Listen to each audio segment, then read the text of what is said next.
한국 외국어대학교 글로벌 캠퍼스입니다.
약 600m 15위반 및 시속 50km 단속구간입니다.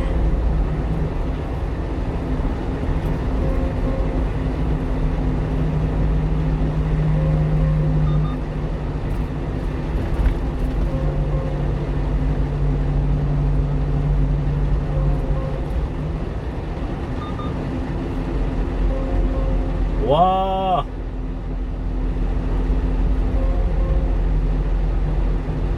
개.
시대, 유럽 강대국들이 바다를 건너 새로운 세계를 찾아 떠나고 있습니다. 그들이 동아시아라고 믿고 발을 디뎠던 곳이 바로 아메리카 대륙입니다. 비록 신비의 세계 동아시아는 아니었지만 드넓은 땅과 금은 보화를 가진 아메리카 대륙은 새로운 식민지를 건설할 때 안성맞춤이었습니다. 그리고 여기에 동참한 새로운 유럽의 강대국이 있었습니다. 바로 영국입니다. 이들은 스페인처럼 아메리카 대륙에 성공적으로 정착해서 금은 보화를 손에 쥐어보자 라는 장밋빛 미래를 꿈꾸며 바다를 건너갑니다. 과연 영국은 아메리카 대륙에서 성공적으로 정착하고 식민지를 건설할 수 있을까요?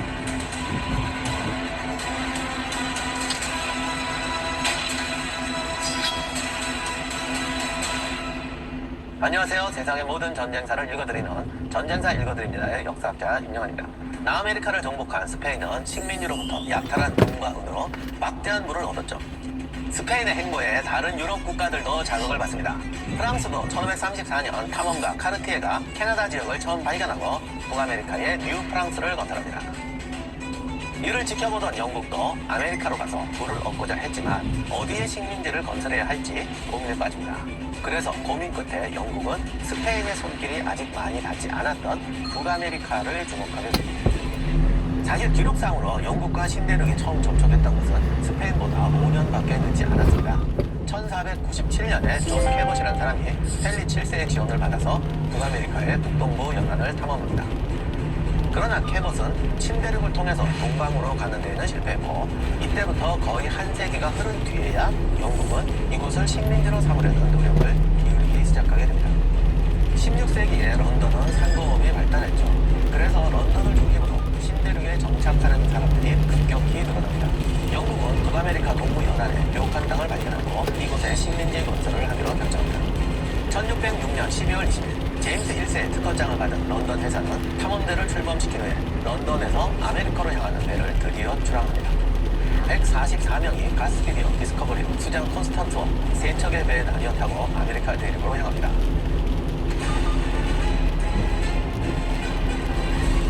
긴 항해 끝에 104명만이 살아남아서 아메리카 대륙에 도착하게 됩니다.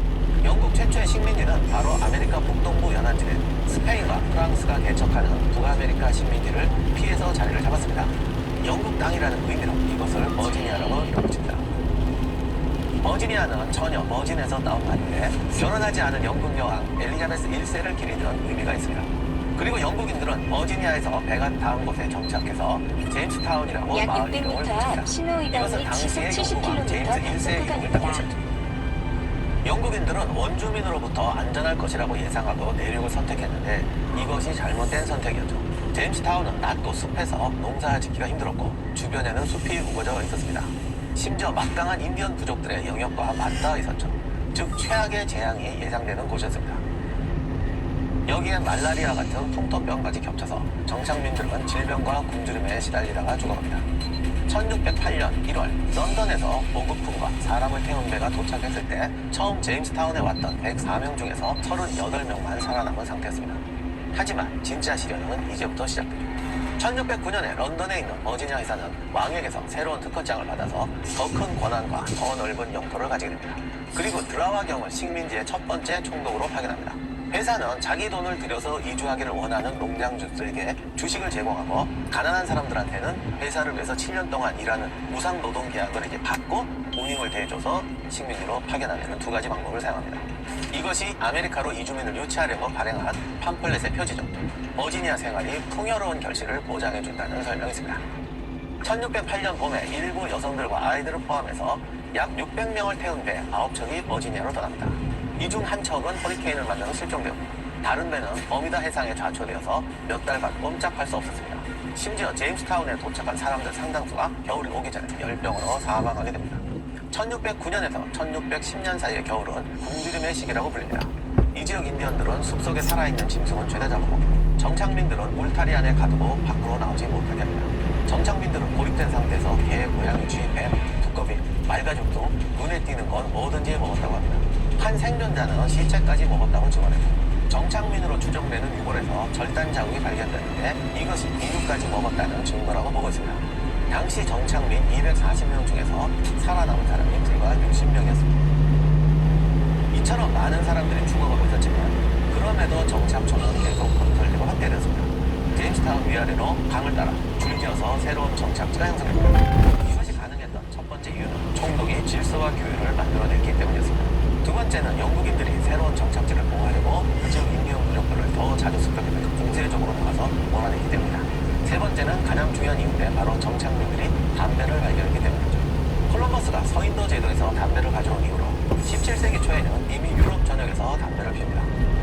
1612년에 제임스 타운의 농장주였던 존 롤프가 버지니아에서 담배 재배를 시작합니다. 이 담배 재배가 서를 정화해야 된다고 생각하는 개혁파들이었죠. 그리고 자신들의 생활 방식을 엄격하게 대하는 술에 취하고 욕하고 하는 것도 강하게 처벌하고 오락도 금지하고 인간 세상의 옷이나 액세서리도 금지하고 일요일은 선스러운 날이기 때문에 종교적인 일만 해야 된다. 일요일에 일하고 노는 것도 허락하지 않는다라는 아주 강력한 계율, 근본주의적인 성향이 강한 종교였습니다. 그런데 엘리자베스 1세 여왕이 1558년에 즉위하더니 성공회를 영국 국교로 통일해버린 것입니다. 청교도들은 평소에도 이 카톨릭 잔재를 가지고 있다고 해서 영국 성공회를 좋아하지 않았습니다. 성공회는 카톨릭의 영향을 받아서 교회 내부를 화려하게 장식하거나 성직자들이 정해진 예복을 했는데 철저하게 금욕죄를 따랐던 청교도들은 검소하게 예배를 드리는 개교 방식을 지향했습니다. 그런데 엘리자베스 1세 여왕이 통치권을 강화하려면 국교의 체제를 유지해야 했기 때문에 이 청교도들이 눈에 가십니다. 그래서 여왕은 이들을 반역죄로 다스리고 자신을 비판한 한 청교도의 오른손을 잘라버린 것도 있었습니다. 제임스 1세가 엘리자베스 1세 여왕의 뒤를 이어서 왕이 오르자 청교도들은 영국 교회에 남아있는 로마 카톨릭의 잔재를 없애고 교회를 개혁해달라고 청원서를 냅니다. 그런데 왕들은 다 국교회가 좋아요. 왜? 성공회를 통해서 왕권을 강화하려고 했기 때문에 청교도들의 요청을 받아들이지 않죠. 그리고 반대로 니네들이 받고 이렇게 개종을 강요하게 됩니다. 게다가 청교도들은 일요일은 아무것도 안 하고 교회만 있어야 되는데 갑자기 일요일 축구 리그를 만드는 거죠. 제임스 1세가 북 오브 스포츠라는 걸 발표를 합니다. 제임스 1세는 이 책에서 일요일 오후에 맥주를 마시고 춤추고 축구 같은 스포츠를 해도 된다라고 허용을 하게 됩니다. 그러자 청교도들은 더 이상 영국에서 단 하루라도 살 수 없다. 우리가 새 땅으로 가서 우리의 나라를 만들겠다. 종교적인 압박에 청교도들은 결국 자신들이 꿈꾸는 종교 국가를 이룰 만한 땅을 찾기 시작합니다. 청교도들의 관심을 끈 곳이 바로 영국과 가까운 네덜란드였습니다. 처음에는 가까운 데 가고 싶었으니까 그래서 네덜란드에 가서 이제 새로운 삶을 살려고 꿈을 가지고 갔는데 이 네덜란드 사람들도 자기가 살던 데가 다 있잖아요. 땅도 좋고. 그러니까 거기 들어가서 적응하기가 쉽지가 않죠. 외국인 비숙련공이다 뭐 이래가지고 임금도 낮고 차별도 받고 이렇게 되죠. 그리고 진짜 문제는 뭐냐면 같은 개신교인데 네덜란드가 은근히 더 자유로워요. 그래서 이런 데서 우리 자식들을 어떻게 키우냐, 이 애들이 다 타락하겠다 이렇게 돼서 아예 새로운 땅을 찾게 됩니다. 이때 북아메리카에 영국의 식민지가 있다는 걸 알게 되죠. 이들은 종교의 자유가 있는 자신들만의 천국을 찾기 위해서 1620년에 메이플라워에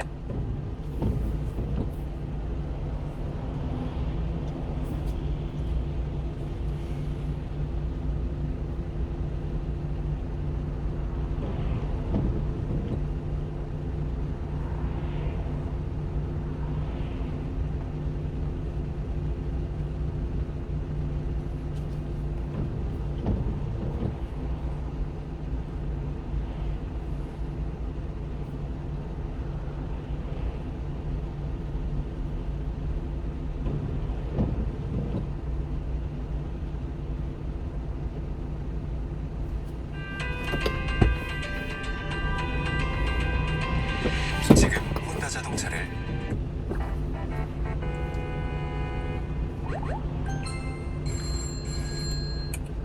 자, 오늘의 떡밥은 진시황릉 떡밥이 있습니다.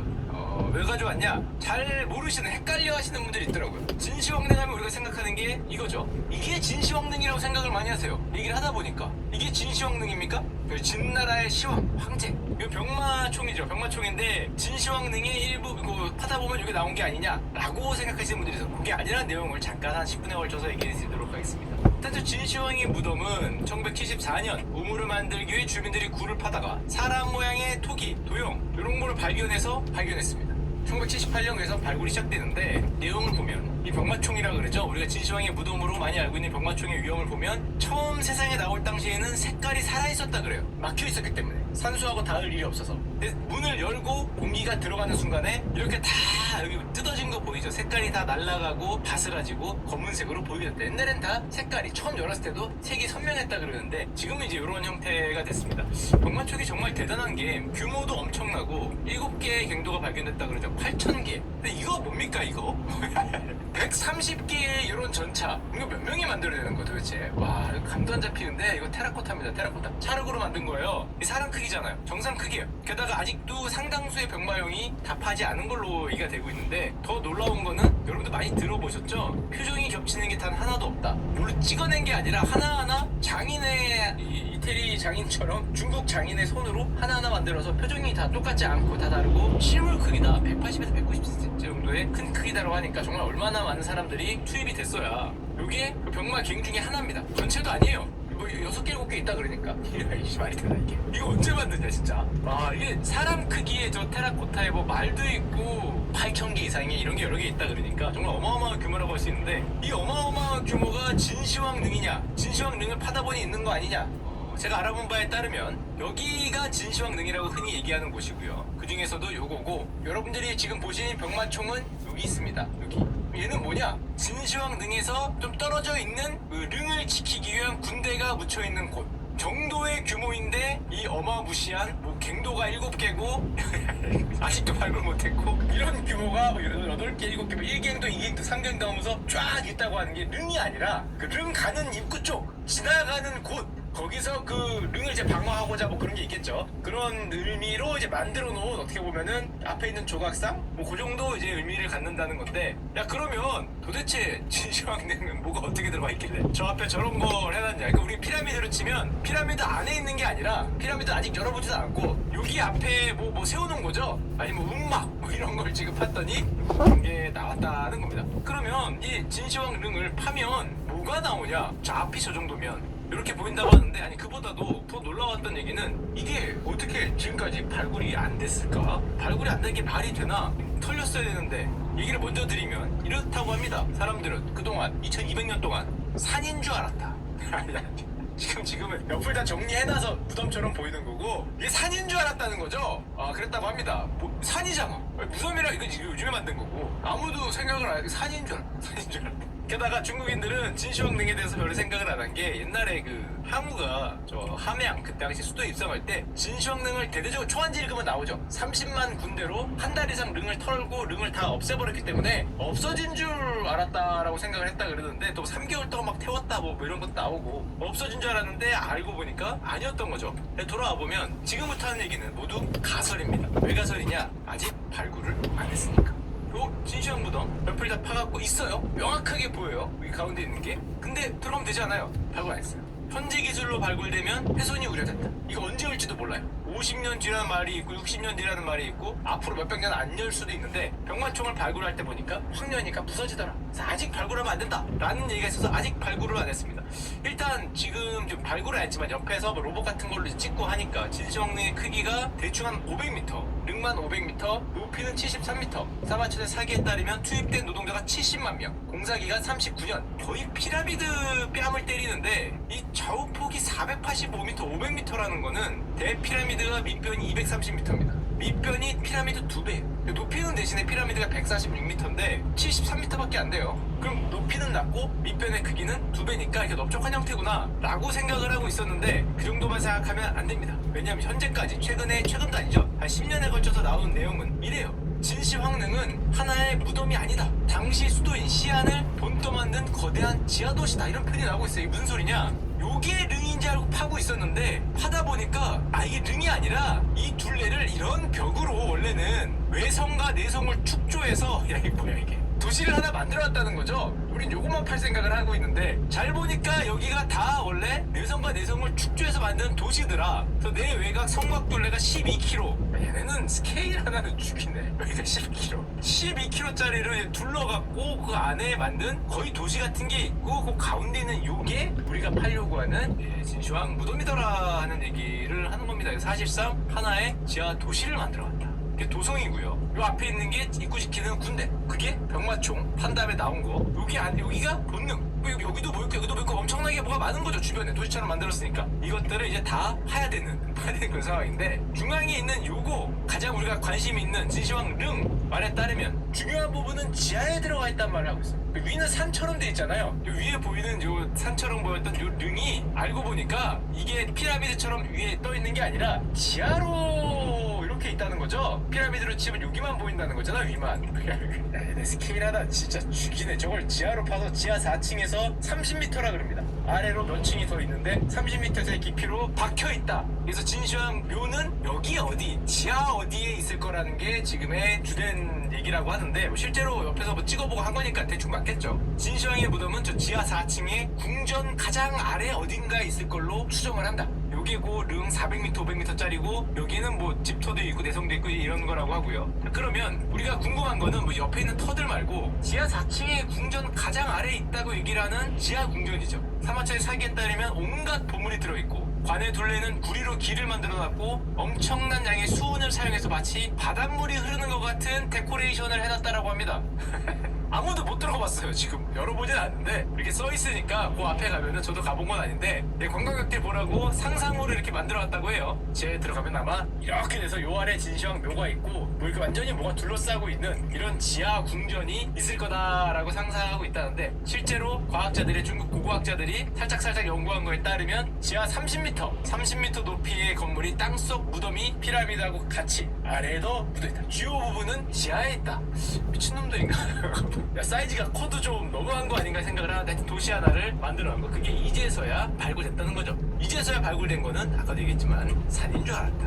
누가 봐도 산 아니냐? 이게 무덤이라고 누가 생각하느냐? 이게 산이지. 뭐 이렇게 생각을 했다 그러니까. 요즘에 여러분들이 가끔 신문에 보면은 진시황릉에 뭐 부장품이 나왔다, 유물이 나왔다. 이거는 릉을 판 게 아니라 이 외성 내성에 있는 옆에 있는 도시라 그래야 되나? 조그만 갱, 그 부장갱만 400개라 그래. 그러니까 왕릉은 여기 있고, 뭐 신화가 갇힌 곳, 뭐 신화가 묻은 곳, 뭐 묻은 곳 이런 게 400개니까 그거 파다가 나왔다는 거죠. 요거 가운데 거 건드린 게 아니라. 그랬다고 하니까 정말 뭐 엄청난 사이즈라고 할 수 있고, 진시황 시대를 보면은 지금 우리로서는 믿겨지지 않는 얘기들이 많죠. 진시황 시대의 작품이 아방궁이잖아. 불태서 없애는 데만 3개월이 걸렸다는 아방궁이 있고, 또 진시황 그럼 우리가 맨날 떠오르는 게 만리장성. 그래서 이렇게 생각해보면 아방궁의 만리장성이 지금 뭐 도시를 만들었다는 진시황 등에 따져보면은 그 나라는 망할 수밖에 없었다. 야, 적당히 해야지. 적당히.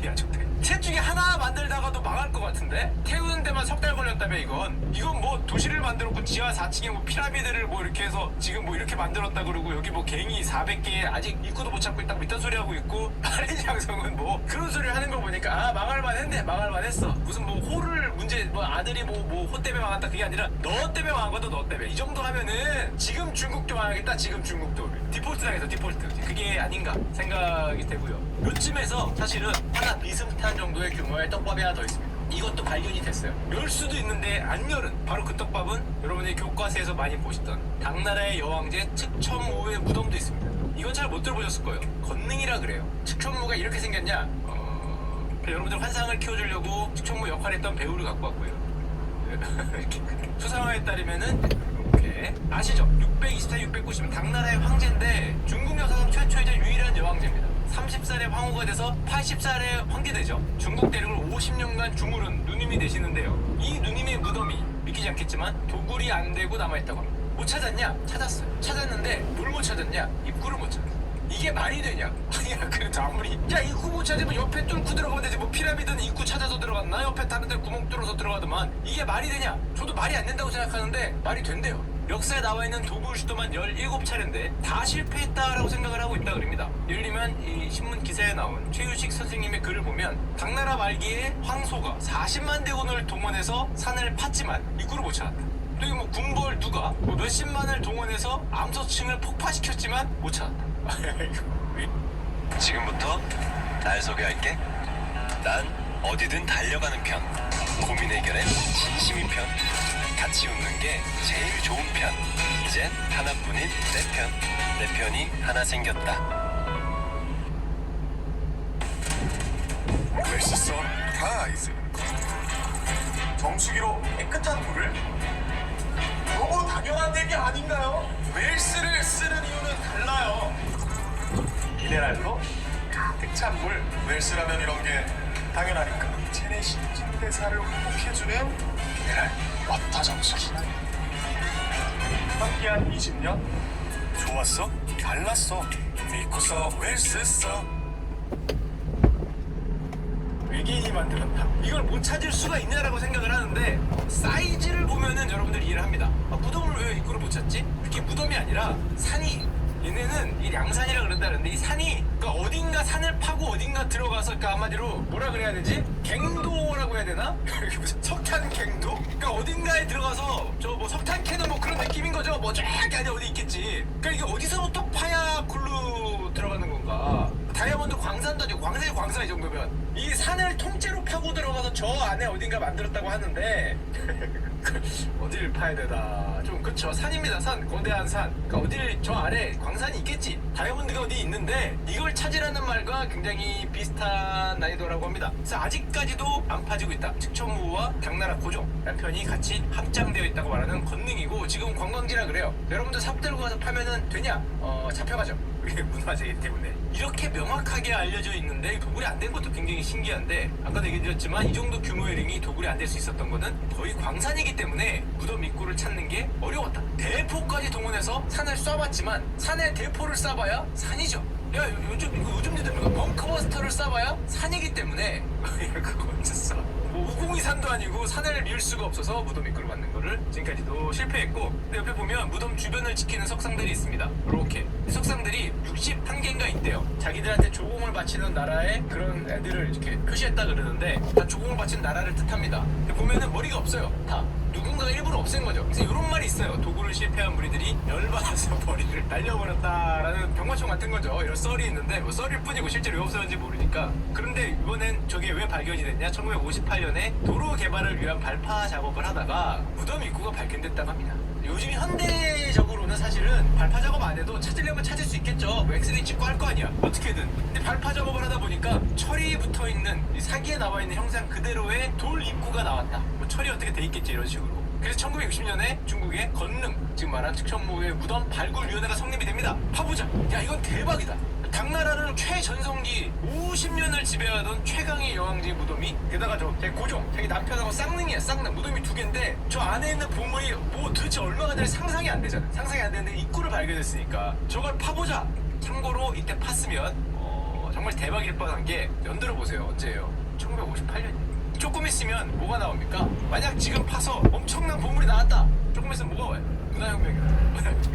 저때 팠으면 끝났어. 저 뭐 다 날리는 판에 저때 팠으면 끝났지. 문화혁명 공이병의 발 아래에 없어질 수 있었는데 야 기가 막히게 조원라인 주원내 총리 발굴을 금지했어요. 80년에 우리 시대에 좋은 일을 모두 완성할 수 없다 이런 말을 했다 그래. 지금 파지 마라. 앞으로 남겨라. 후손을 위해 남겨라. 발굴 계획을 계속 올라왔는데 파야지 그거 왜 안 파? 그게 뭐가 들어있을지 알고 정말 천하의 보물이 다 들어있을 것 같잖아. 50년간 왕에다가 발굴도 안 됐고 야 이건 거의 뭐 다이아몬드 간에 뺨치는데 뭐 하나 나오면 대박인데 게다가 이런 왕의 링에서 중국 보물들이 엄청나게 나왔거든요. 그 전에 대표적인 게 나오면은 하나가 나오면 중국 역사가 바뀔 정도의 보물들이 나오기 때문에 이거 무조건 파야 되는데 발굴 계획을 멈췄다 그럽니다. 주원내가. 그리고 진짜 조금 있다가 1966년 저 문짝 발견한 지 8년 뒤에 중국 문화 대혁명이 발생. 야 이거 캤으면 건능을 살리자. 진짜 살았다. 야 이때 캐 나왔으면은 날라갔죠. 측천무 같은 소리 하냐고 찢었을 거 아니야. 뭐 이러면서 장난하냐고 저거나 북구덩이여서 갔는데 야 그걸 살리네. 기가 막힙니다. 그걸 살려갖고 지금도 살아있고요. 덕분에 50년이 지난 현재까지 1960년대 얘기니까 조금씩 연구를 하고 있다 그래요. 거의 쌍능이죠. 쌍능. 첨단 기기를 이용해서 조금씩 탐측을 해서 웬만큼은 알려졌다고 합니다. 웬만큼 알려졌는데 문을 연 거는 아니니까. 그리고 아까 얘기했지만 건능도 시황제 무덤하고 비슷하게 장안성 구조를 그대로 안에는 그대로 따서 만들어졌다고 얘기가 전해지죠. 열어보지 않았기 때문에. 그리고 아까 얘기했지만 옆에 있는 석상들이 주변 나라들의 왕이 복종한다는 의미가 있어서 석상 뒤에는 요 나라 이름이 다 써있대요. 예를 들면 뭐 몽골, 어디 뭐 남만, 어디 뭐 이런 식으로 써있겠죠. 옛날 이름들이. 그런 이름 아니고 옛날 이름이겠지만. 그래서 이런 얘기하는 사람들이 있어요. 그 이우준 선생님이 글에서 갖고 왔는데 이게 한반도 그에 있는 나라 그 당시에 뭐 고구려 뭐 아니면 신라 백제를 뜻한 게 아니냐 이 석상이. 왜냐하면 약간 늘어지게 옷을 입고 있잖아요. 이 한반도 복식 비슷하게. 게다가 손에 뭘 들고 있어요? 활을 들고 있어. 야, 우리나라 양궁 국가대표가 잘하는 게 이유가 있어요. 활 들고 있고 옷을 저렇게 입고 있는 거 봐서 이거 고구려나 신라 백제 인물이 아니냐 라는 얘기를 많이 한다는데 머리가 날라가 있어서 근데 뭐 알 수는 없지만 자기들 주변 국가들이 그걸 했기 때문에 왕이 복종한다는 의미 때문에 그렇지 않냐라는 얘기를 많이 한다고 합니다. 지금도 저 무덤을 열자, 발굴해보자. 이제는 기술도 확실하고 입구도 아는데 이거 50년을 도대체 어떤 보물이 있을지 감이 안 오거든요. 가장 많이 얘기하는 게 뭐 왕이지의 골자, 그 중국 사람들이 이걸 좋아하죠. 난정서라고 얘기를 하는데 뭐 이런 게 같이 들어있을 거 아니야. 뭐 심지어 500톤이 넘는 보물이 있다는 말이 있기 때문에 열라고 얘기하는데 지금까지 안 열고 있습니다. 가끔 열 것 같다는 뉴스가 나오는데 2012년에죠. 50년 안에 계획이 없다. 나 죽기 전에 얼마 안 되나? 50년 전에. 열었으면 좋겠는데 개인적으로 궁금해서 뭐가 있을까 모르죠. 지금 안 열은 게 신의 한 수가 될 수도 있죠. 조금 있다가 뭐 문협 2 뭐 이런 거 나오면 날아가니까 그럴 수도 있지만 하여튼 지금은 안 열었다고 하고요. 떡밥 하나만 마지막으로 던지고 가겠습니다. 이 얘기하면 항상 나오는 떡밥이에요. 에이 이건 내기들 장난이다. 진시황릉 뭐 추천문 다 좋은데 정말 미친 무덤이 하나 있을 거다. 이것 때문에 영원히 자기 인생을 바쳐서 찾아다니는 그 무덤이 있죠. 이거 진짜 떡밥이야. 이거 추천문 무덤이나 진시황릉 무덤이 있어요. 있는데 문을 안 열고 사람들이 안 들어가서 그런데 징기스칸의 무덤 이거 발견을 못했어요. 세계의 정복자 데칸 징기스칸의 무덤 발견을 못했고 800년이 넘었죠. 이거 찾으려고 세계 그 협회도 있습니다. 징기스칸 무덤 찾는 협회. 뭐 인공위성을 동원해 찾는다 그래 요즘은. 아직도 못 찾았죠. 800년간 썰에 따르면 이 무덤에 매장하러 갔던 모든 사람들을 죽이고 만났던 사람들 죽이고 호송인원도 죽이고 다 넣고 말로 밟아갖고 평평하게 만들어버렸다. 아예 지하로가 평평하게 만들어서 뭐 못 찾았다고 하는데 여기도 웃긴 얘기가 있어요. 일본이 중국을 잠깐 식민지 삼았을 때 이 무덤을 찾으려고 그렇게 노력했다 그럽니다. 왜냐? 옛날 일본에 요즘 말고 옛날에 이런 얘기가 있었대요. 일본인 무장 중에 한 명인 미나모토 요시스네라는 사람이 몽골에 가서 징기스칸이 되었다. 얘네는 2세기에 살다 왔나봐. 야 이거 말이라고 해 그걸. 전설이랍니다. 전설. 그러니까 옛날에 요즘은 다 이렇게 안 생각하겠지. 도시전설. 미나모토 요시스네가 가서 징기스칸이 되었다. 라는 전설을 증명하고 싶었다. 그래서 쿠빌라이 칸이 할아버지의 원수를 갖고자 일본을 침공했다. 야 너무 소설 아니? 야 너무 상상력이 뛰어난 거 아닌가? 그리고 치면은 김똘똘 씨가 올라가서 징기스칸이 돼서 몽골이 대한민국을 쳐들어온 이유는 자기 할아버지의 복수, 김똘똘의 복수를 하고자 왔다는 거죠. 우리 김똘똘을 여기서 왜 쫓아냈냐? 뭐 그랬다고 합니다. 뭐 하여튼 뭐 도시 전설이니까 뭐 많은 돌고 있다는 썰이 있고요.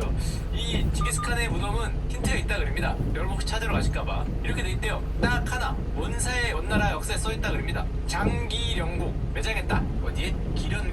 기련곡 그러니까 그 계곡 기련 계곡에 매장했다라고 써 있어서 기련곡을 찾는 사람들이 아직도 열심히 찾고 있다고 합니다. 저걸 찾으면 대박이 되겠죠.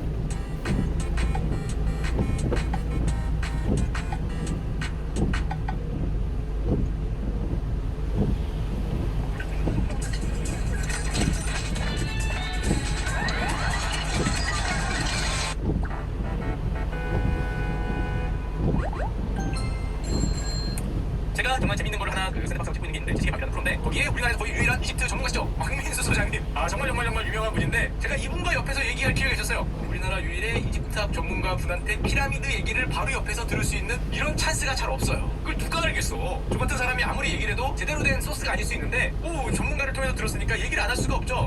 정말 흥미로운 얘기 그 자체던데 제가 반밖에 얘기를 못해서 틀릴 수도 있습니다. 자 그러면 일단 봅시다. 어떤 얘기부터 시작할 거냐면은 피라미드에 대한 얘기를 좀 드릴 텐데 자, 세계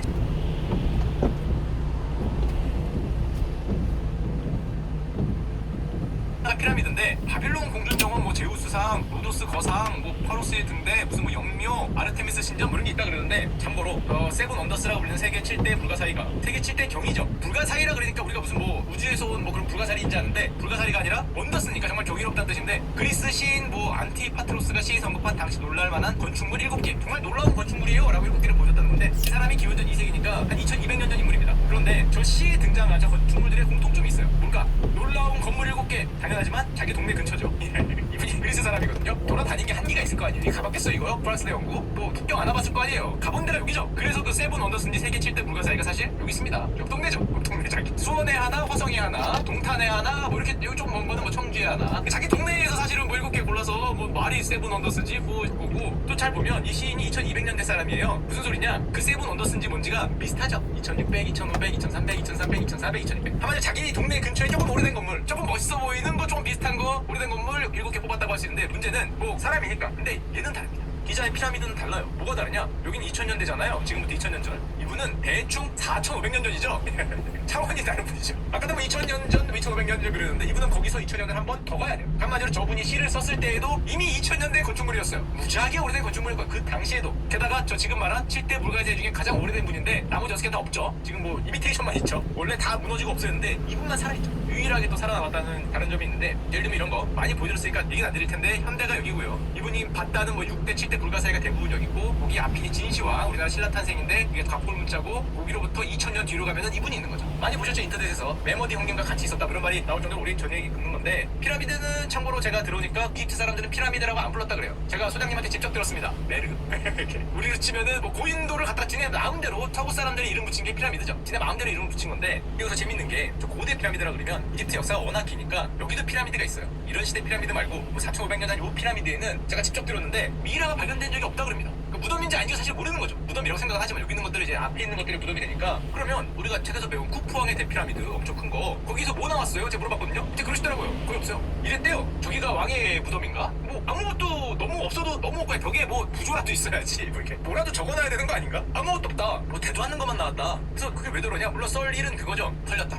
너무 신나게 털려서 이게 털려도 너무 털려갖고 다 털렸기 때문에 야, 그래도 너무 심하게 털린 거 아닌가? 이게 무슨 왕의 무덤입니까? 이게 무슨 감옥이지? 아무것도 없잖아. 부족하게 끼어갔나? 너무 심하게 털려서 그래서 나온 게 저 피라미드들이 이제 신나게 털리니까 여기 후대라고 해봐도 2000년 전, 2000년 전이나 3000년 된 사람들은 대충 1000년 전에서 2000년 전 조상들의 묘가 너무 심하게 털리니까 도망을 갔다 그러죠. 그 도망을 간 데가 어딥니까? 예, 왕가의 계곡이죠. 우리가 뭐 게임을 한번 많이 가보는 거. 왕가의 계곡이라는 이런 계곡에다가 자기 무덤을 피라미드가 아니라 숨겨서 줬다고 합니다. 지하에다가 자기가 징기스칸도 아니고 숨겨서 줬다 그러는데 하도 털리니까 그게 보면 위치도 바뀌었어요. 기자의 피라미드는 여기고요. 하도 털리니까 남쪽으로 내려옵니다. 남쪽으로 내려와서 자기들이 보기에 시골에다가 저걸 이제 왕가의 계곡이라는 걸 줬다 그러는데 보시면은 이 왕가의 계곡 가면은 지금은 입구가 이렇게 돼 있는 게 이걸 누가 속아 이거 입구가 있네라고 생각하시면 안 되는 게 부장님은 그때 당시에는 입구가 없다.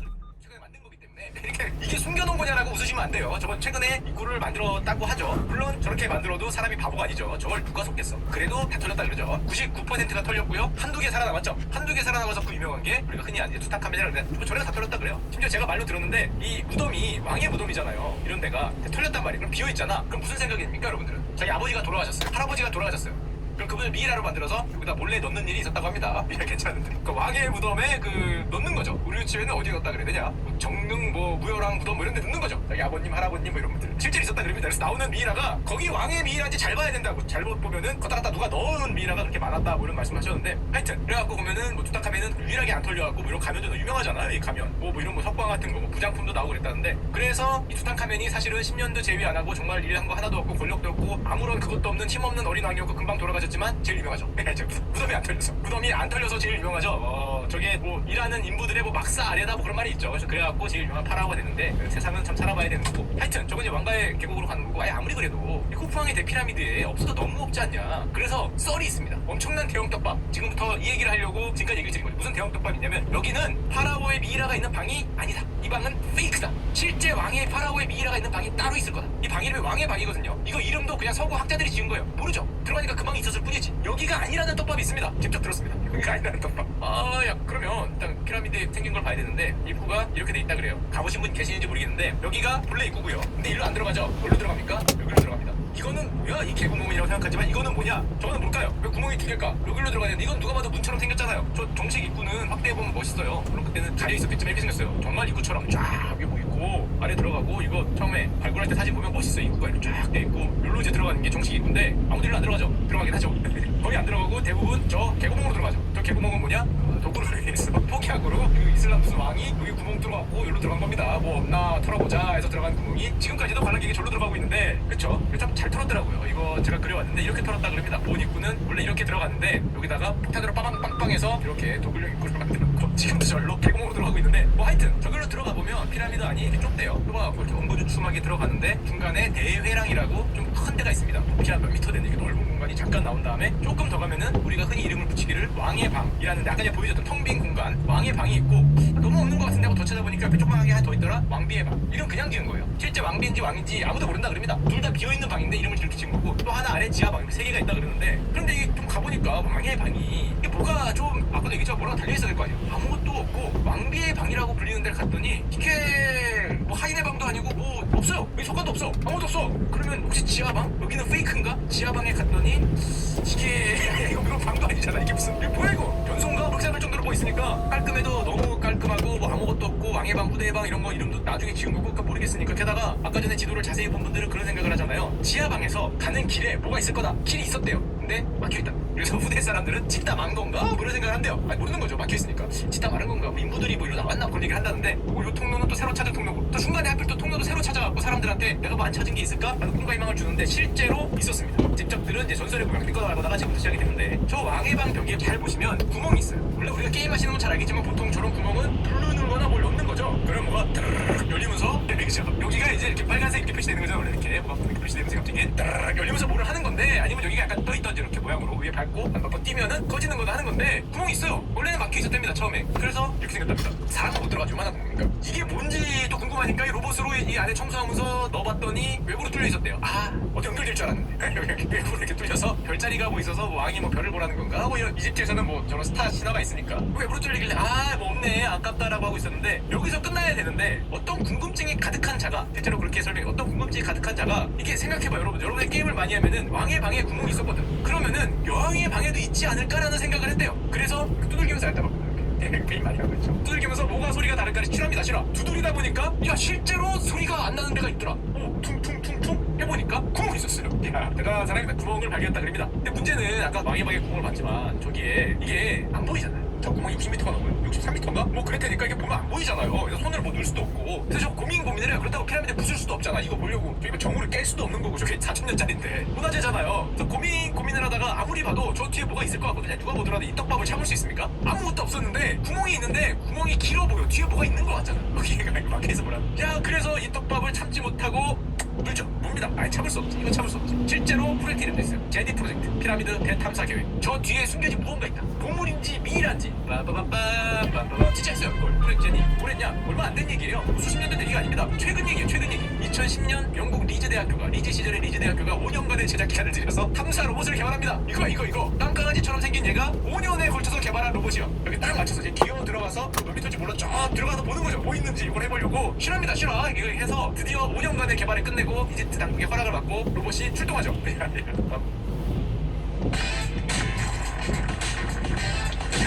찬영 사장님의 정성 가득한 밀키트는 따뜻한 집밥이 그리운 들어가는 거예요. 아 이제 카메라도 있고 선도 길고 안에 들어가는 거예요. 찍찍찍 찍어가면서 뭐가 있었을까요? 궁금하지 않습니까? 들어갔어요. 그것도 무려 생각보다 길었어요. 60m 이상을. 야 이렇게 길지는 몰랐을 것 같은데 이거 뭐야 이 정도 가면 뭐가 될지 한테 계속 가. 끝도 없이 가는 거야. 이거 뭐야 계속 가서 무려 60m 이상을 이거 영상도 있습니다. 유튜브 가시면 영상도 있는데 좁고 긴 터널을 요런 터널이에요. 계속 가는 거예요. 계속 끝까지 가서 야, 저게 만약에 그 중간에 전력이 끊기거나 중간에 통신 두절되면 못 꺼내는 거죠. 저기 피라미드에 나중에 4,000년 된 인류가 저 피라미드를 조사하다가 4,000년 후에 서기 6,000년에 야 저기 안에 보니까 이런 게 있었더라. 야 피라미드는 외계인이 만들었다. 분명히 이렇게 얘기할 수도 있는데 저 잘못 끊기면 안 돼요. 나중에 몇천 년 뒤에 인류가 야 역시 안에 보니까 저 피라미드 석조 안에 이런 로봇이 있더라. 로봇이 이렇게 얘기할 수도 있는데 다행히 끊기진 않았습니다. 끊기진 않고 요 좁고 긴 터널을 50m 이상을 기어가서 야 끊겼으면 진짜 사고지 사고 50m 이상을 끝까지 기어가서 끝에 도달을 했어요. 실패하지 않았어요. 도달을 하니까 뭐가 나왔냐? 구멍의 끝에 50m를 기어왔어요. 60m 가까이를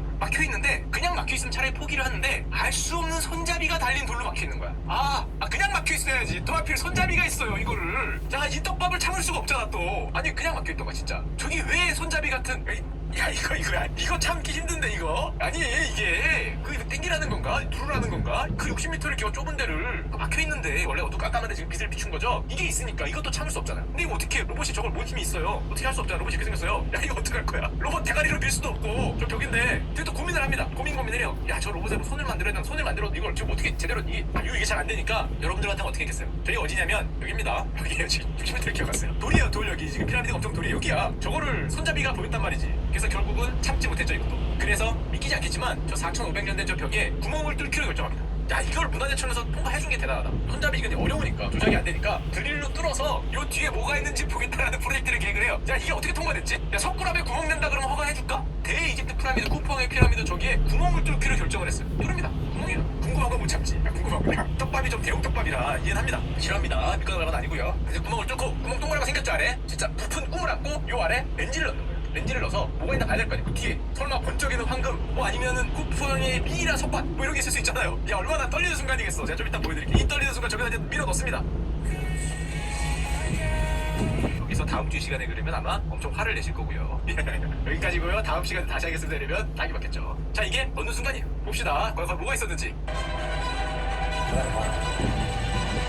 On the screens, we're seeing the blocking stone come into view for the first time. 이기로 넣어서 뭐가 나왔냐? 돌벽 너머에는 작은 방이 있었거든요. 방으로 끝났냐? 이 방을 이렇게 옆을 둘러볼 거 아니에요? 뭐가 있어? 벽에 뭐가 있어? 아래 뭐가 있어? 이렇게 보니까 의미를 알 수 없는 심볼들이 적혀 있었다. 사진 찍은 걸 이렇게 합성해 놓은 거예요. 심볼들이 적혀 있는데 확대를 해보니까 그 심볼을 확대해 본 거거든요. 이런 게 적혀 있는 거예요. 뭐지? 뭐 같아 보입니까? 이거는 제가 적은 거고. 야 이거 이게 그래요. 물론 학자들은 전 이집트어를 모르는데 뭐 숫자인가? 뭔지 모르겠죠. 숫자인가? 아니면은 뭔지 모르겠지. 저렇게 있으니까. 게다가 또 이게 뒤를 돌아보니까 여기서 들어간 거죠. 여기서 들어가서 이렇게 들어가서 본 건데 손잡이가 있어요. 저기 손잡이가 있으면 이걸 누가 땡겨서 열라고 만들어놓은 손잡이인데 이게 대피라미드에서 50m 기어간 거거든요. 저기다가 손잡이를 이겁니다. 손잡이가 이렇게 생긴 손잡이 정말로 이렇게 손잡이 달려있다는 건데 이게 느낌상은 사람들이 이렇게 생각하죠.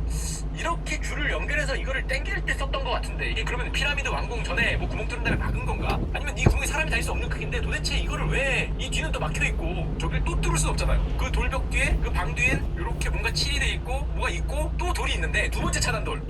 야 진짜 적당히 해야지. 그 50m 60m 기어가서 뚫 관을 보니까 뭐가 막 써있고 나는 여기 있다라고 쓰여있는 것 같으면서 두 번째 돌로 또 막히는 거야. 야 이걸 또 뚫어야 되나? 담당 교수는 이렇게 일한다. 이 그림을 볼 때 단순한 통풍구는 아닌 것 같다. 단순한 통풍구였으면 뭐 그림 같은 게 없었을 텐데 뭔가를 적게 적은 것 같은데 뭐 때문에 적었는지는 모르겠다. 다만 두 번째 차단형 돌이 또 있었는데 이 두 번째 돌 너머에는 무엇이 놓여있는지는 모르죠. 저걸 또 뚫던지 뭐 어떻게 되는데 아까 되게 좀 60m 기어가야 되니까 어떻게 할 수가 없는 거죠. 그래서 여기까지가 진행된 게 현재입니다. 그거를 동영상으로 보여드릴게요. 기계 옆에 보면 이런 게 뭐 하나 지나가고요.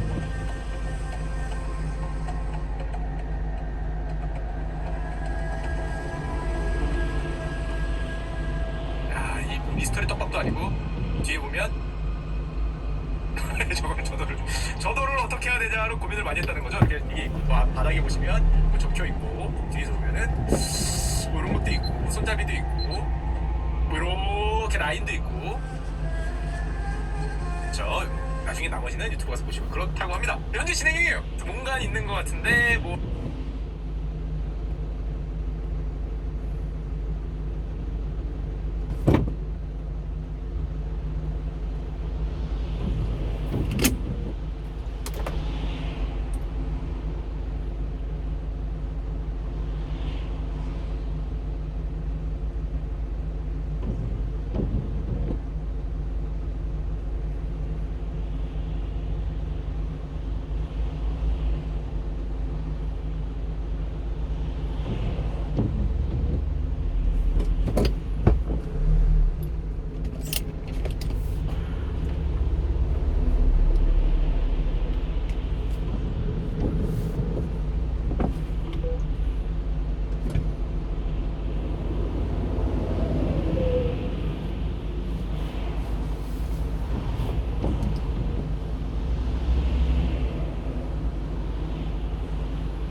경로 안내를 시작합니다.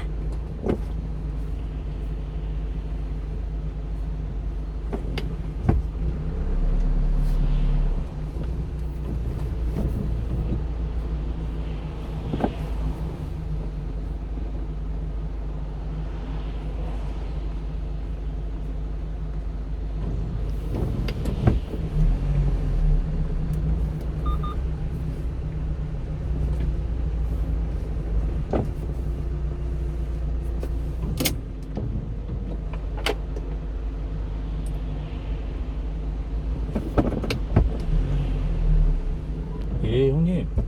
그 컬러링이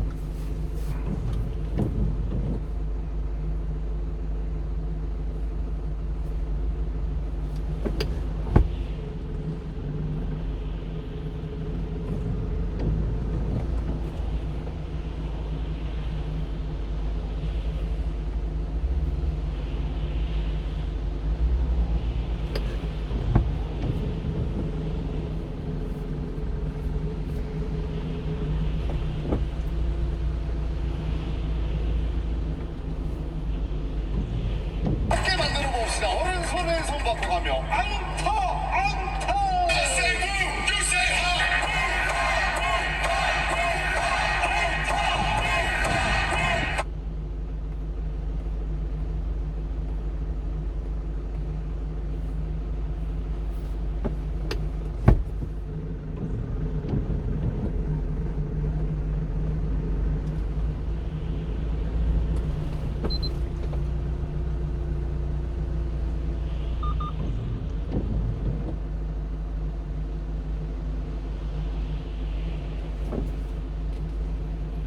야, 한국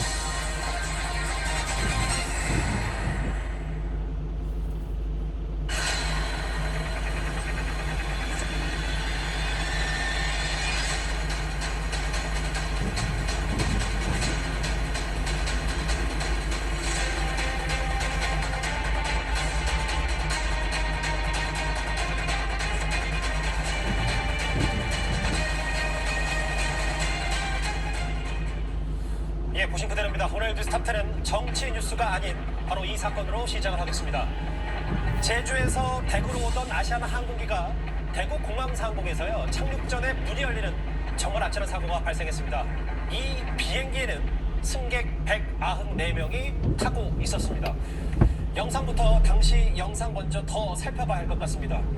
저게 문이 열린 그 비행기 내부 영상이거든요. 안으로 엄청난 바람이 들어와서 저렇게 옷 그리고 승객의 머리카락, 시트가 휘날리는 모습까지 보이는데 저게 지금 상공이기 때문에 기압차도 있고 어마어마한 바람이 지금 비행기 내부로 들어오는 모습, 이게 바로 제보 영상. 지금 오늘 대구공항에서 발생한 저 승객 타고 있는 비행기의 개문 사건이라고도 좀 이름 붙일 수가 있겠어요. 저 영상들입니다. 얼마나 무서웠을까요? 예, 다시 좀 들어와 보겠습니다. 194명의 승객 그리고 승무원 포함하면 200명이 탑승해 있는 제주에서 대구로 온 이 비행기 바로 착륙 직전이었다고 하더라고요. 네, 맞습니다. 하늘을 날고 있던, 아무리 착륙 직전이라고 하더라도 운항 중이던 항공기의 문이 갑자기 열리는 사건이 벌어진 겁니다. 오늘 낮 12시 45분쯤 발생한 사건인데요. 제주공항을 출발해서 대구공항으로 오던 이 항공기의 문이 갑자기 열리게 된 겁니다. 고도 200m 상공 정도 착륙 직전이었다고 하는데 이 부분은 조금 확인이 필요한 부분인 것 같은데요. 문이 열린 상태에서 그대로 착륙을 하게 된 건데 항공사 측에서는 비상구 쪽에 앉아있던 30대 남자 승객이 갑자기 비상구를 열었다라고 얘기를 하고 있습니다. 이 비행기 안에는 194명이 탑승을 하고 있었고요. 심지어 승객 중에는 이 전국 훈련체전에 참가하기 위해서 탑승하고 있던 초중등 선수단, 어린 아이들도 있었다고 합니다. 문이 갑자기 열린 기내에서 정말 충격과 공포의 도가니로 아비규환 상황이 벌어졌는데요. 저렇게 갑자기 운항 중인 항공기 문이 열리게 되면 내외부 기압차가 발생하면서 엄청난 간풍이 불게 됩니다. 그리고 자칫 잘못하면 기내에 있던 승객이라든가 물건들이 밖으로 빠져나가서 빨려 나갈 수도 있는 정말 위험한 순간이었거든요. 그리고 안에 타고 있는 사람들은 기압차로 인해서 깨질 듯한 두통, 호흡곤란 이런 증세를 겪었다고 하는데요. 지금 이 남성 착륙하자마자 경찰의 항공보안법 혐의로 긴급 체포됐습니다. 왜 이런 행동을 했는지는 아직까지는 조사 중인 상황입니다. 좀 당시 상황이 어땠을지, 승객들이 어떤 감정을 느꼈을지 잘 가늠이 안 돼서.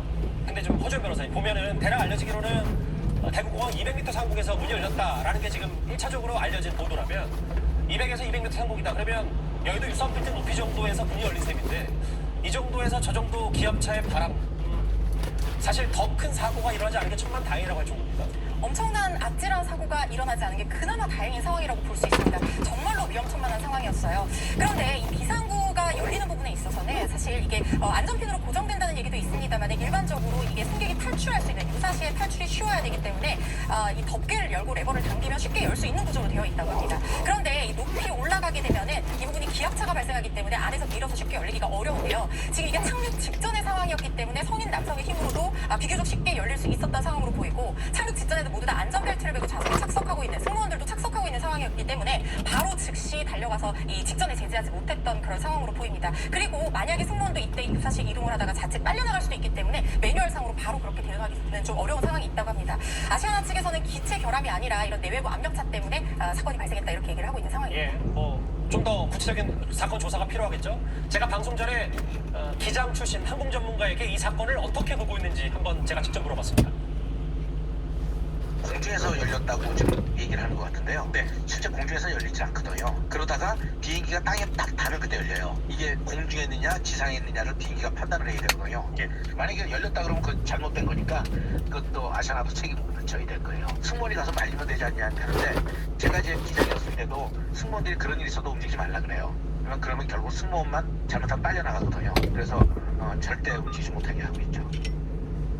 항공 전문가 얘기는 본인이 봤을 때 200m까지 높이는 아니었고 아마 좀 더 내려왔으니 당연히 지상에 거의 다 왔으니 문이 열리지 않았겠냐. 그리고 피의자라는 사람이 계속해서 강제로 문을 열려고 시도에다가 거의 지상에 다 달았으니까 이제 문이 열리지 않겠냐 얘기를 했는데 당시 승무원이 말리기도 좀 어려운 상황이었다. 상황들을 좀 그렇게 유추하더라고요. 그렇습니다. 지금 전문가의 말에 따르면 고공비행 중에는 압력 차이 때문에 문이 열릴 수가 없다라는 것이고 그러니까 조금 더 땅에 가까운 착륙 직전이었기 때문에 기압차가 낮았던 상황에서 열릴 수 있었던 것이 아닌가라는 생각은 듭니다. 이런 부분까지도 이제 수사 과정을 통해 여러 가지 진상들이 지금 밝혀져야 될 텐데요. 일단 사고기에 타고 있었던 그 탑승객들의 증언들을 보면 참으로 이제 놀라운 말들이 나옵니다.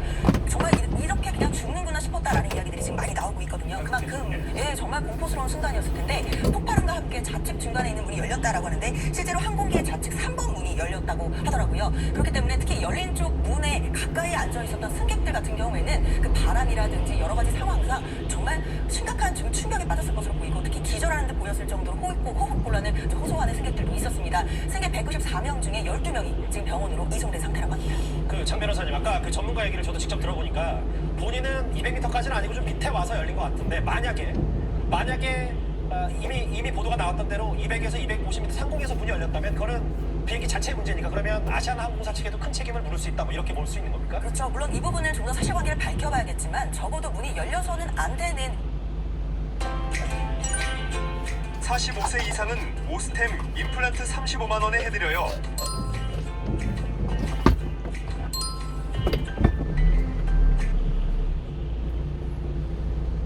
밝혀봐야겠지만 적어도 문이 열려서는 안 되는 그런 기압차에서 문이 열린 것이라면 항공기 자체의 결함까지도 따져봐야 될 상황이 될 것 같습니다. 물론 일단 문을 연 그 30대 남성이 가장 일단 직접적인 원인이 되겠지만 그렇다 하더라도 만약 기체가 그때 문이 열리지 않을 상황임에도 열렸다라고 한다면 이 부분은 충분히 항공사에서도 책임을 물어야 될 것 같습니다. 아까 승객 194명 그러니까 200명 가까이가 타고 있었는데 지금 병원으로 이송된 승객들이 대략 12명 정도 되더라고요. 대부분 호흡곤란. 네, 다행히 의식을 잃었다는 보도도 나왔었는데 의식을 잃은 사람은 없다고 지금 알려지고 있는 상황이고요. 호흡곤란 증세를 보여서 응급실로 이송이 되기는 했지만 큰 부상 없이 경상 상태로 치료받고 있는 중인 것 같습니다.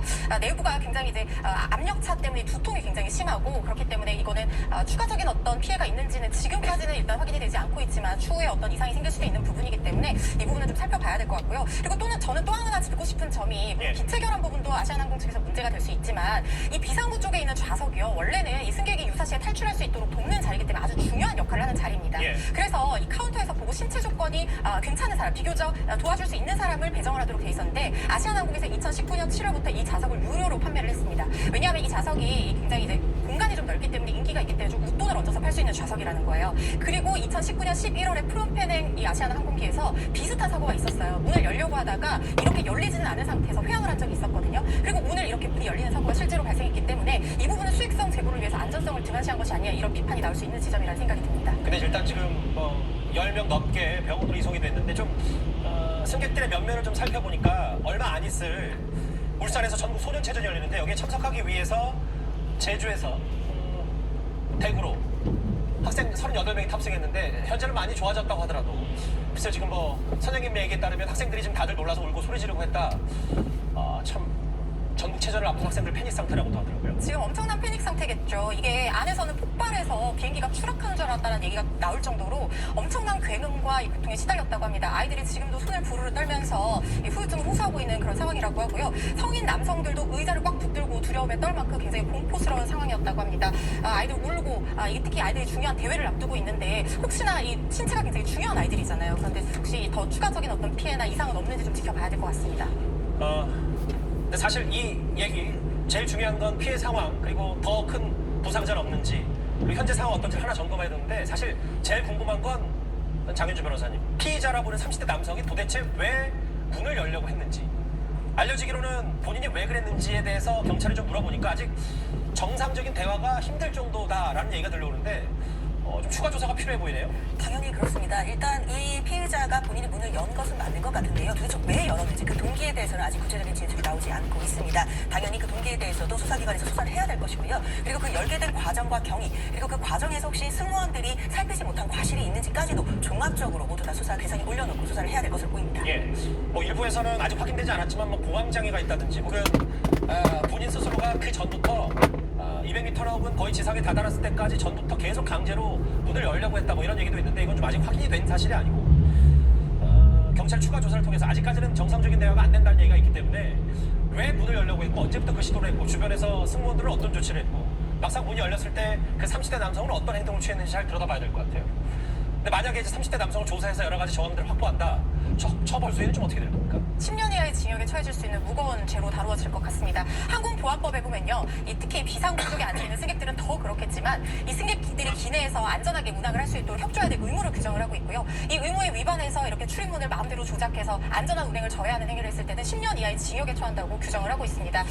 고의로 이런 행동을 했는지 아니면 어떤 연유로 이런 행동을 했는지 좀 추가적인 조사에 따라서 처벌 수위는 달라질 수 있을 걸로 보이지만 형사처벌의 가능성은 여러 개 봐야 될 것 같습니다. 남은 두 가지 저희가 꼭 지켜봐야 될 건 이런 것 같아요. 대구공항에서 비행기에 문이 열린 이 사건에 대해서 정말 상공 200m에서 문이 열렸는지 아니면 좀 더 지상에 착륙해서 내렸는지 이 부분이 이제 비행기 자체 문제거나 아니면 다 내렸기 때문에 강제로 문을 열려고 했던 30대 피의자의 완벽한 과실이냐 이런 부분까지 따져봐야 되고 왜 문을 열려고 했는지 정말 어떤 질환이 있는 건지 아닌 건지 이 부분까지도 하나하나 들여다봐야 될 것 같습니다. 첫 번째 슈는 여기서 일단 정리하고요. 이 대구공항에 있었던 비행기 문 열림 사고에 대해서 추가 속보가 있으면 바로 전해드리도록 하겠습니다. 나는 마블로 악마.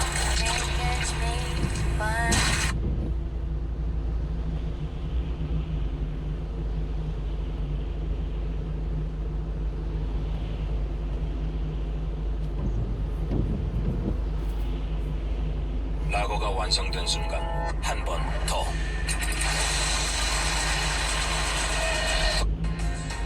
Man has mined gold for thousands of years, but found only 160,000 tons worldwide, enough to fit comfortably inside a 4-bed house.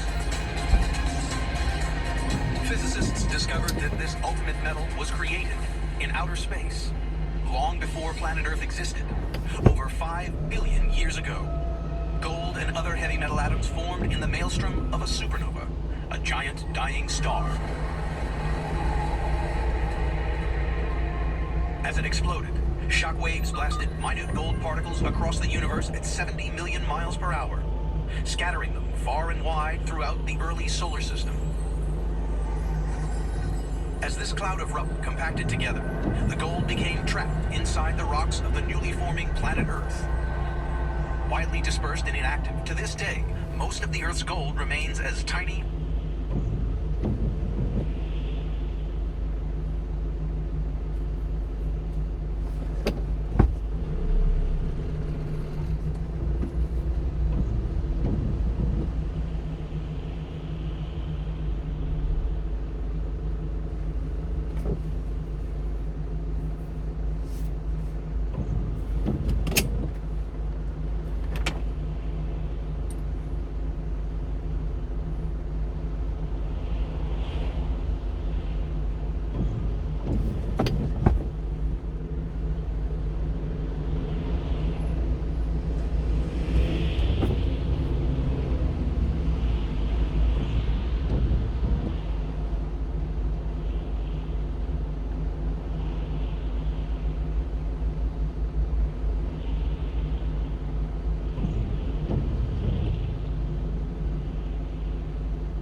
돈이라도 내려야 하는 것입니까? 숨는다고 진실이 덮여질 수도 없고 의혹이 묻히는 것도 아닙니다. 자맹쇼를 하면서도 국회의원 세비는 따박따박 받고 있습니다.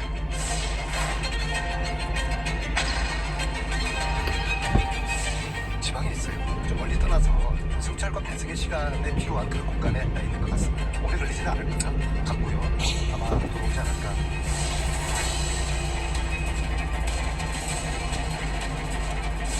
김남국은 아예 로비할 필요가 없었다. 왜냐하면 리믹스 이익 공동체 이익이 들어가 있기 때문에.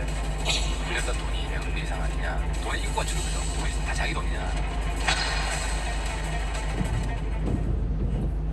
예, 저희가 준비한 3위와 6위를 지금부터 만나보겠습니다. 보신 것처럼 국민의힘의 지도부는, 여당 지도부는 김남국 의원에 대해 수배령이라도 내려야 하는 건 아니냐 이렇게 비판 수위를 높이고 있는데요. 바로 국민의힘 하태경 의원의 비판도 이어서 구체적으로 들어보겠습니다. 대선 직전에 1월, 2월 달에 보면 하루에 한 40몇 건, 20몇 건 이런 거래들이 한 7, 8일 정도 있습니다. 대선 선거 때 한두 달쯤 되게 바쁘잖아요. 대선 관심 없고 그냥 정신은 딴 데가 있었겠죠. 어떤 거는 뭐 49번이에요. 잠자는 시간대 하는 동안 20번, 한 번씩 거래를 했고 이때 수십억의 돈이 왔다 갔다 해? 시기적 공평 때문에 자금력이 나오는 거고 그 이상이 뭐가 있냐. 열들을 언제 오느냐 그렇게 중요한 게 아니라고 봅니다. 위메이드 리스트에는 김남국은 없었죠. 문재욱 대표님이나 박기기 의원님께서 자금 세탁을 했다. 사실이라면 자기 정치권 보고 다 자기가 사퇴하겠다. 사실이 아니라면 사과하고 책임을 져야 될 것입니다. 저희가 받은 시간 오래 걸리지는 않아요. 예, 김남국 의원의 코인 의혹 속보 얘기 하나하나 풀어보겠습니다. 하태경 의원의 주장은 자금 세탁과 비슷하다는 제보를 받았다. 이 얘기를 하면서 특히 이 얘기요. 작년 대선 기간 직전에 어떤 날은 50번 가까이, 잠자는 시간 빼면 20분에 한 번씩 코인 거래를 했다. 이 자체만으로도 민주당이든 국회의원이든 자격이 없다. 이 말을 하고 싶은 건데요. 네, 우선 안민석 의원의 이야기 조금 할까 싶은데요. 안민석 의원은 5선이잖아요. 근데 지금 5선 경로 의원이 안내를 시작합니다. 방송에 나와서 김남국 의원에 대한 대변인 역할을 하고 있습니다. 자, 오늘 통화했는데 뭐라 그러더라. 오늘 또 똑같이 있는데 어제는 뭐 극단적인 선택한 사람 심정을 이해할 것 같다. 오늘은 좀 기분이 좋아졌다. 고도올 것 같더라. 이야기를 하는데 글쎄요. 참 이 5선이나 되는 의원이 지금 초선에 지금 대변인 역할을 한다는 게 앞뒤가 맞는 건지 모르겠습니다. 본인은 왜 뭐 나오지 못하죠? 억울하면 나와서 설명을 해야 될 거 아닙니까? 예. 계속 지금 저렇게 간접적으로 10일이 넘도록 억울하다고 이야기하는 게 좀 말이 안 되는 이야기고 더군다나 지금 하태경 의원의 이야기를 들어보면 지금 우리가 그동안 쭉 이야기해왔습니다만 아시겠지만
아, 저 앞에 뭐냐 저게. 와, 엄청나구만. 용인. 아직도 멀었어요. 지금 1시간 10분 20분째 지금.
운전하시는 분도 계시고 맛있어서. 운전까지는 아니고요. 그냥 전화로.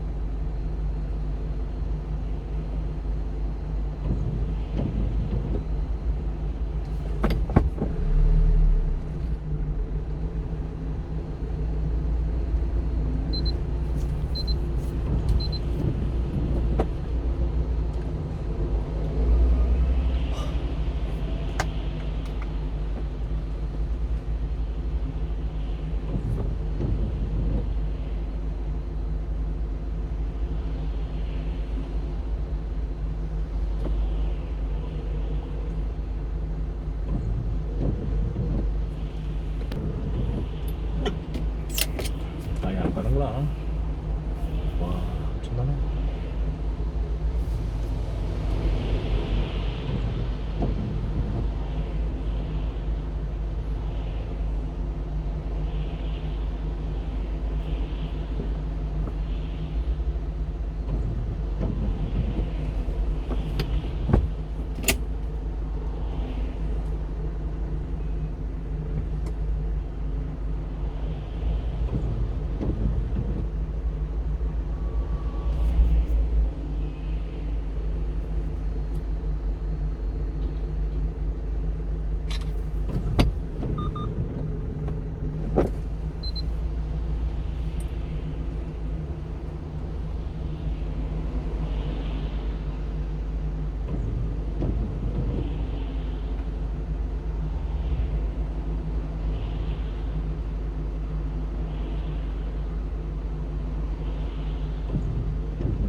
잠시 후 오른쪽 고가차도로 진입하세요.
양심도 없는 것들.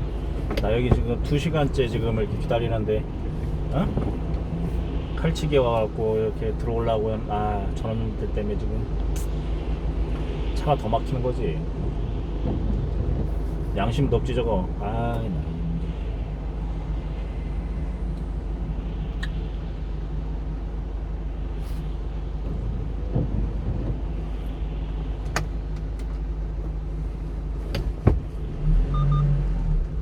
경찰이 저거 막아줘야지, 그지?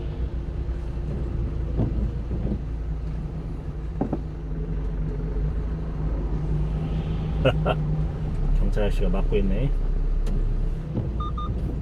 당연히 막아야지.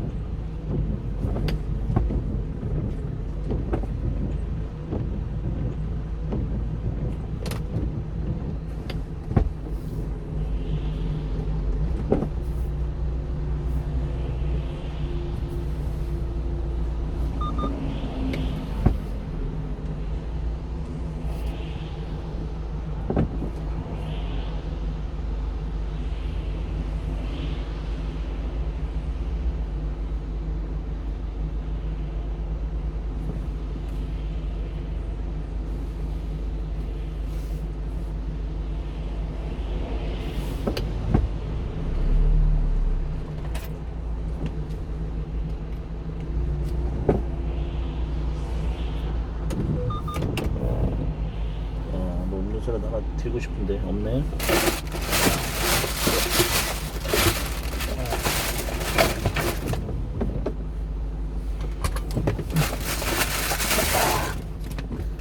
하하.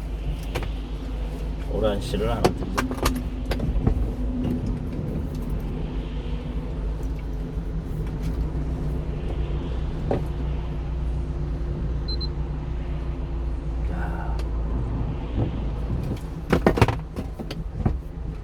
가시네. 경찰관 아저씨 가시네요. 고생하셨네.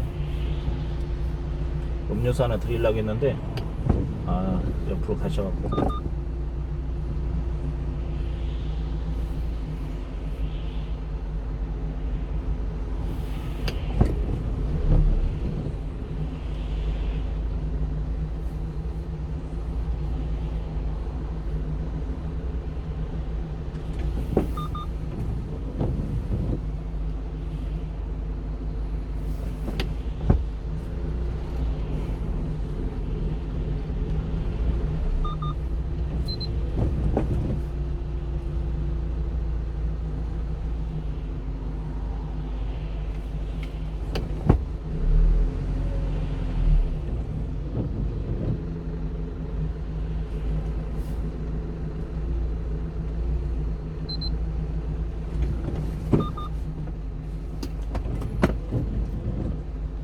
경찰관 아저씨 드리려고 했다가 제가 먹어야겠다.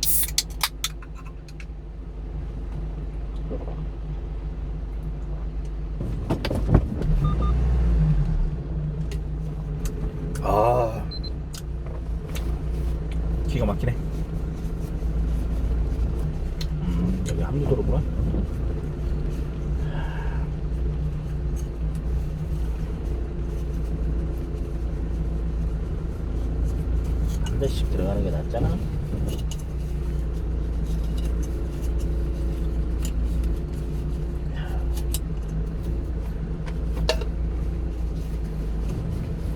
좀 전화구만 오늘 같으면.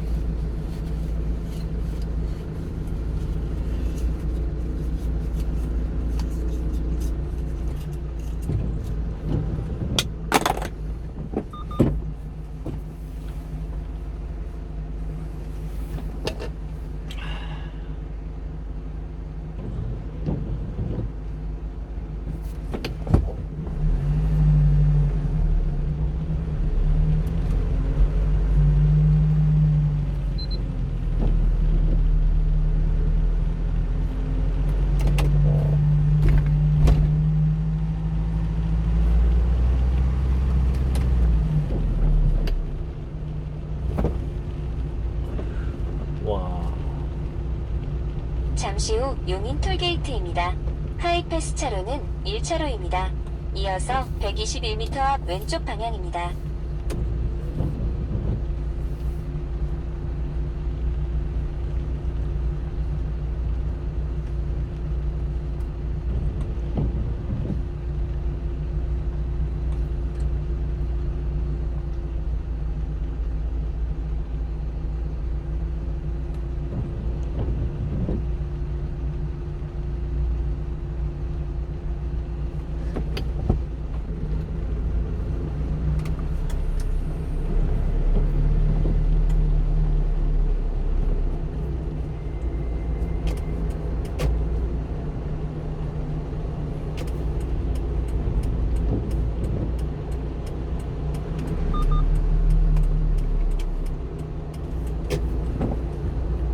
와, 엄청나다.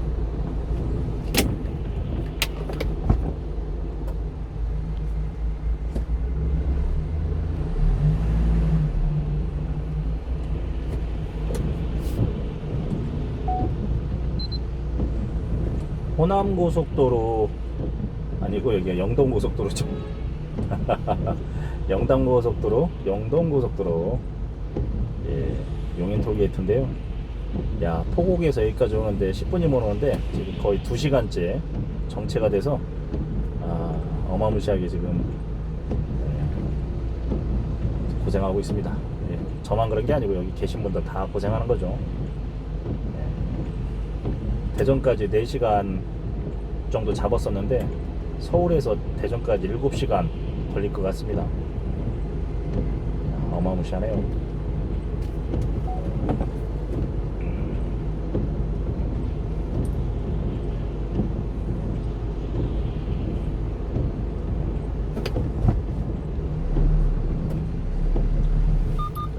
호남 고속도로입니다. 아, 호남이 아니고 여기가 영동 고속도로 용인 톨게이트.